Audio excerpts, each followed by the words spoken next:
Ya, ahora que tenemos nuestro posterior, ya tenemos muestras de mi posterior, lo que quiero ver es que nosotros podamos hacerle los tres tipos de queries que yo le hablé que le podíamos hacer a un posterior.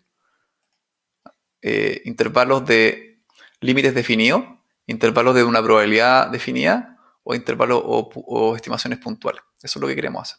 Partamos entonces con intervalos de eh, límites definidos. ¿Qué significa eso? Que yo quiero saber cuál es la probabilidad de mi posterior la asigna a un rango de valores de teta. ¿Ya? Teta es mi parámetro. En este caso teta va entre 0 y 1, pero podría ir entre otro valor si mi parámetro fuese otra cosa. Acá nuestro parámetro es una fracción. Entonces, por ejemplo, yo quisiera saber, dime toda la probabilidad posterior que tenga una proporción de agua menor que 0,5. ¿Qué estoy haciendo acá? Le estoy básicamente diciendo, mi posterior una distribución de probabilidad sobre teta, ¿no es cierto? Entonces yo le quiero decir, dame la área de probabilidad, esta sería esta es la función de densidad, ¿no es cierto?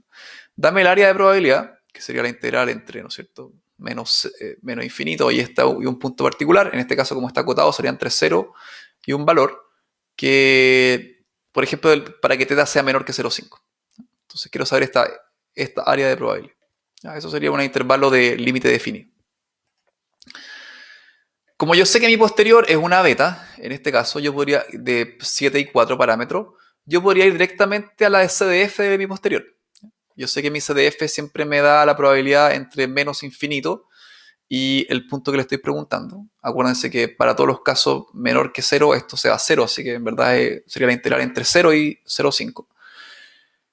Y eso lo puedo hacer directamente con la función p beta, que es la función de probabilidad acumulada de la beta. Acuérdense que en R puedo acceder con P algo a la función de distribución acumulada, con D algo a la densidad, con Q algo a la cuantía y con R algo para generar números aleatorios. ¿Ya? Entonces me dice, si hago teóricamente, P beta de 0,5 con una beta de 7,4 me da 0,17, que es el área que habría acá. 17% del área. ¿Ya? Tiene sentido. Tiene sentido porque sabemos que según mis datos es mucho más probable que P sea mayor que un medio, porque vimos muchas más aguas que tierra. ¿Ya? También podría hacer lo mismo usando la grilla. ¿Ya? Ojo que lo que queremos aprender es cómo hacerlo a través de las muestras, pero mostremos primero cómo sería uno a nivel teórico, si tengo mi distribución teórica, otro si tengo mi distribución aproximada con una grilla. Voy a mi grilla básicamente y tengo que sumar todas las probabilidades donde el valor del parámetro sea menor que 0,5. O sea, voy a esta grilla que obtuve acá, ¿se acuerdan? Esto es lo que me dio la grilla. Y sumo todos estos valores que me da el posterior para los valores de la grilla que sean menores que 0,5. Esto, si han visto algo de computación numérica, no es más que no es más que aproximar una integral con una sumatoria. Entonces yo sumo todos los valores del posterior donde el valor del parámetro sea menor que 0,5 y me da algo muy parecido. Eso habla de que la aproximación de la grilla es una muy buena aproximación para este ejemplo del posterior teórico. Entonces sabemos que alrededor del 17% de la probabilidad posterior está menor que 0,5. ¿Ya? Entonces la idea ahora es que hagamos la misma pregunta, pero se ve acá esto, chequeémoslo.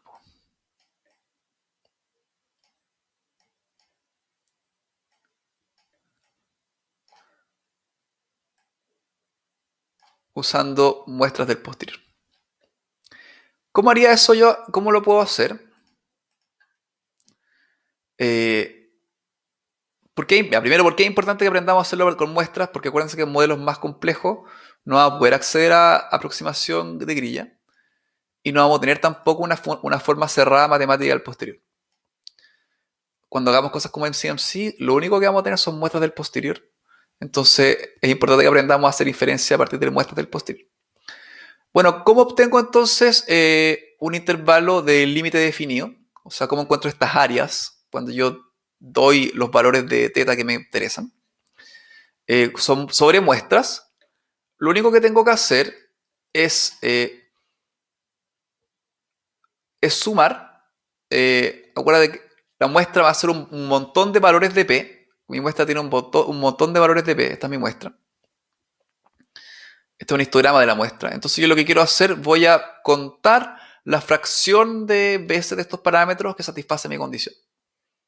¿Ya? Y eso me da una aproximación de la probabilidad, porque la fracción es una aproximación de la probabilidad. Entonces, ¿qué es lo que hago acá? Recuerden que samples menor que 0,5, si hago esto en R, me da un vector lógico, ¿no es cierto?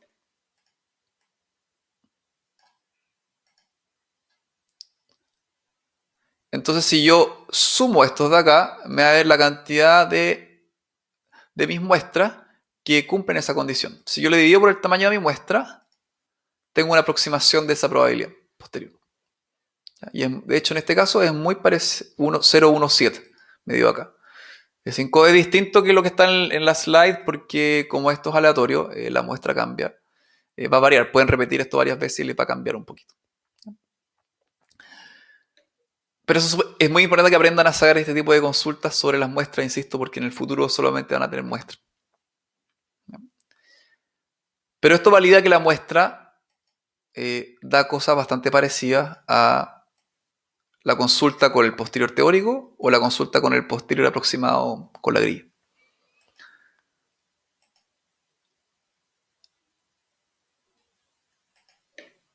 Ya, ahora hagamos la misma pregunta, pero ahora démosle dos parámetros. O sea, ahora quiero saber, dame la cantidad de área de probabilidad al posterior que está entre 0,5 y 0,75. O sea, en lo que yo vaya acá y diga, dame entre 0,5 y 0,75, dame toda esta área que está acá. ¿Ya?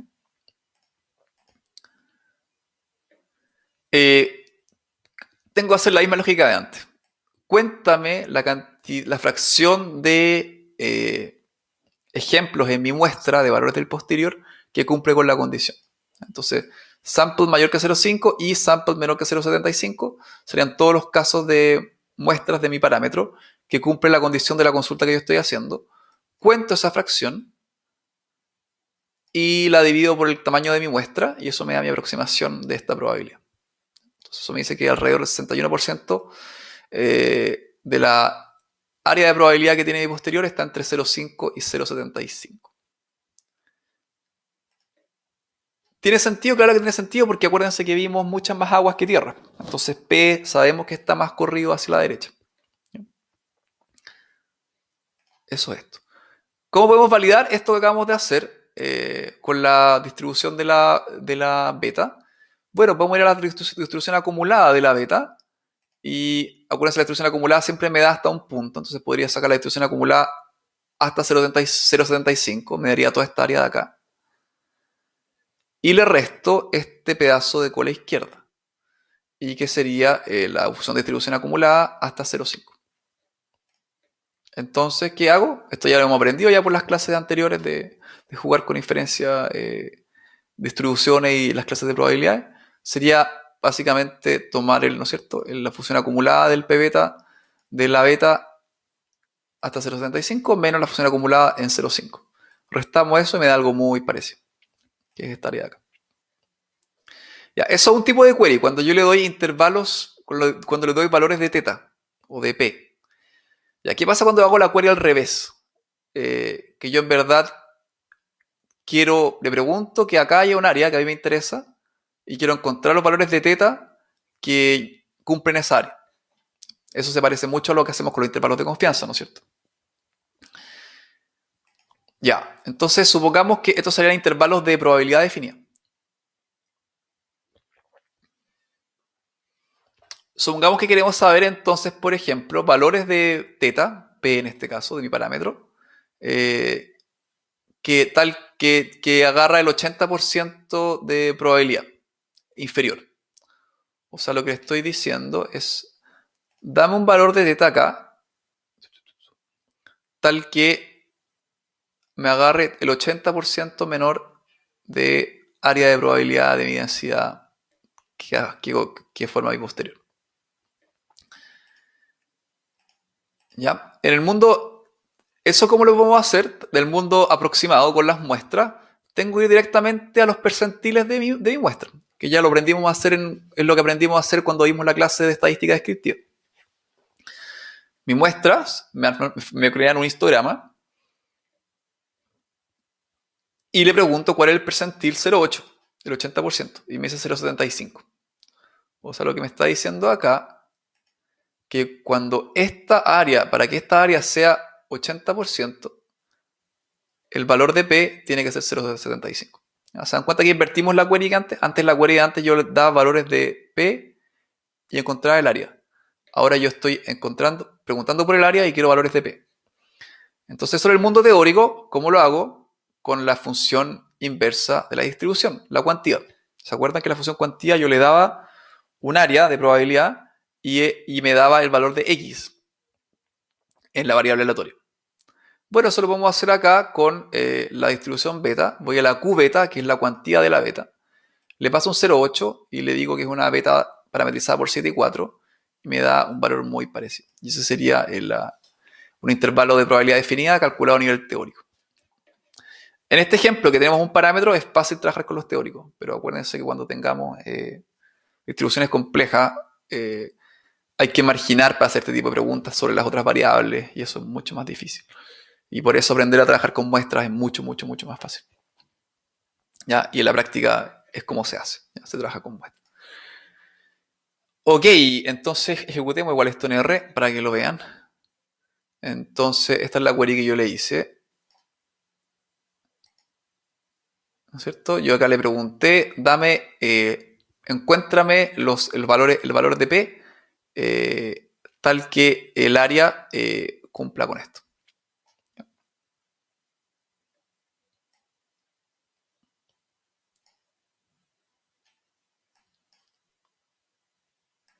Que es esto que haga. Con la función cuantil o con cubeta. Esto es. Ya es un intervalo de probabilidad definida.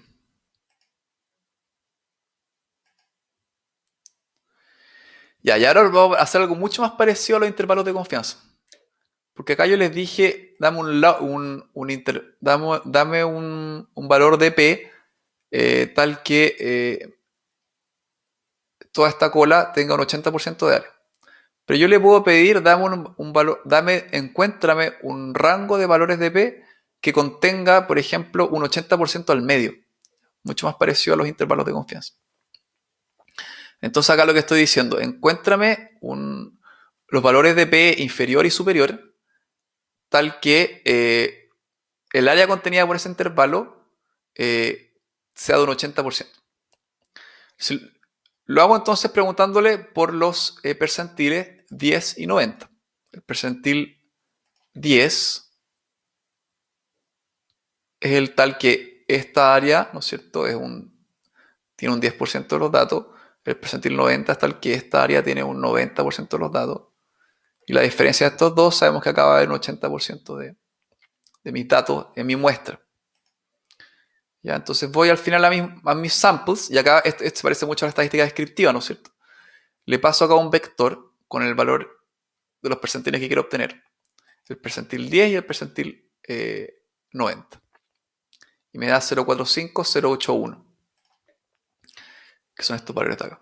Entonces me dicen, para estos valores de P, esta área tiene un 80% de área de probabilidad.